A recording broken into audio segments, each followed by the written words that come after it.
Alright, this is how to build an automatic smelter that's fairly simple and not too hard to build. So here's the basics. They all collect in here.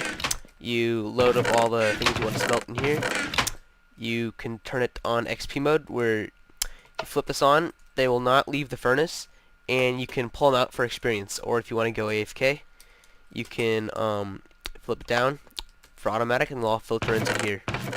And if you go inside, this is where you load the your fuel, which is best to use like lava buckets if you're on a server, because hold on, my mouse keeps turning off. Oh, right here. So that's that, and alright, so you can design the outside however you want, do whatever blocks you want to use, but yeah, this is just a model that I have on a server. You have your lights, and it's pretty basic. So here, let's build it now. Okay, so let's take your furnaces.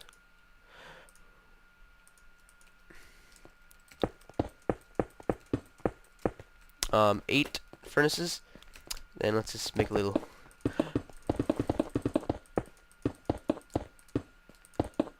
Make a little place in here. Let's put these down. Get in the back here.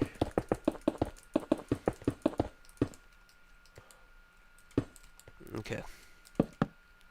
And then just you shift click it into a chest so it doesn't open up the stuff, and then you just put that down, facing down, and then in, facing down, in, against that, and that creates this. Let's get a little open room here. Alright, so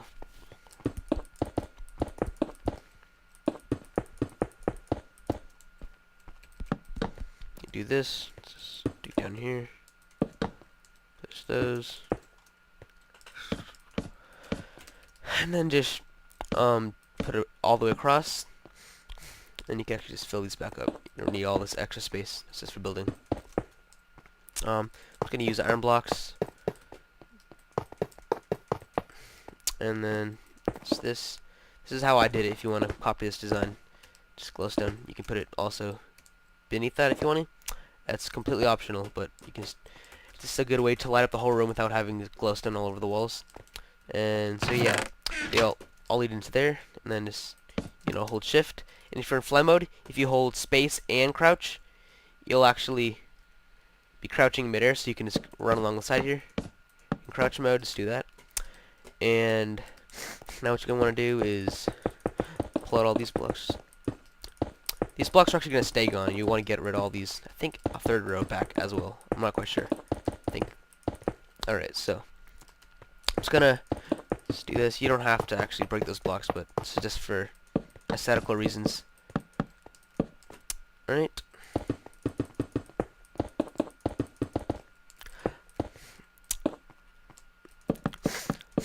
I need some redstone.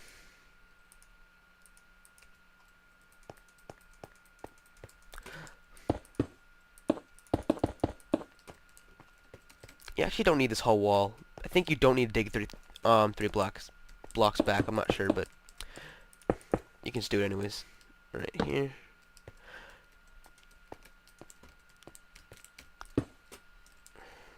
Alright.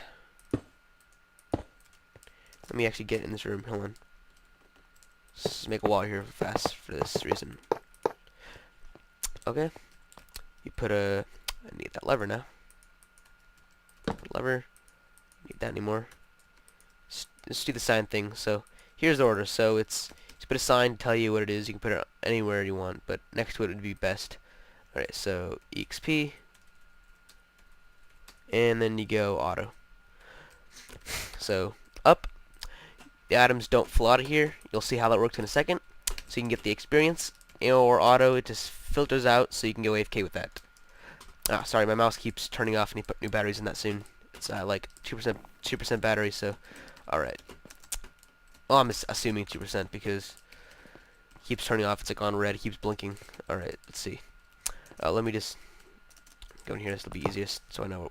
So I don't mess up. Oops, did not mean to do that. Okay. Yep, they're connected. Okay. So if you flip this on, see it's EXP.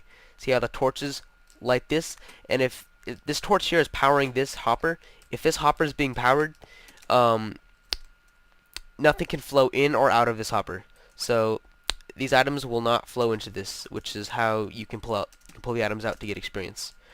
So yeah, and if you flip this down to auto, you see these torches will all turn off, and they'll all filter into the machine. Alright, now we're also going to need trap chests. If you place it every other, you can touch them side to side. So you can compact chests like that. Alright, and now what you're going to do is just hold shift and just run along the side here. Put those there. And then you want to put that facing down on the sides here, facing downwards.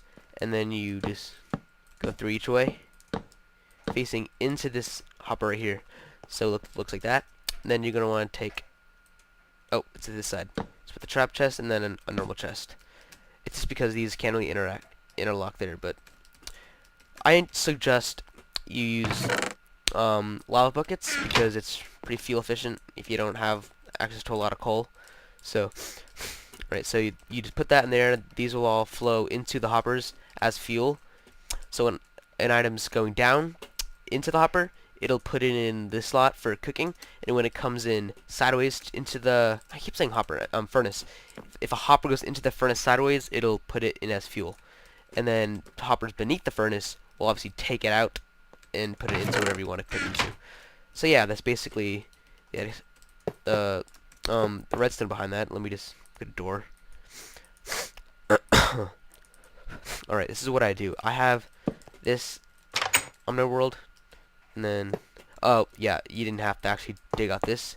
Yeah, you don't have to dig out a third block back, but you do need to dig out 2 blocks back. You can dig out 3 blocks back if you want room, if you want to make storage in here for whatever. You can. So basically, yeah, it's just a little room in here, and it's nice to access here to access this, or a lot of times you just break a block here and you get down into the room if you want to fix some redstone if something's not looking right, or if some items are stuck somewhere. You can just always access that really easily just by breaking a block on the floor. I usually have it like this just for look, so you don't see all of it. So it's a nice clean room when you walk into it. That'll also be the end of the room. So yeah, you can pretty much design the whole outside shell however you want to. But that's pretty much the basics of this. Alright, thanks for watching.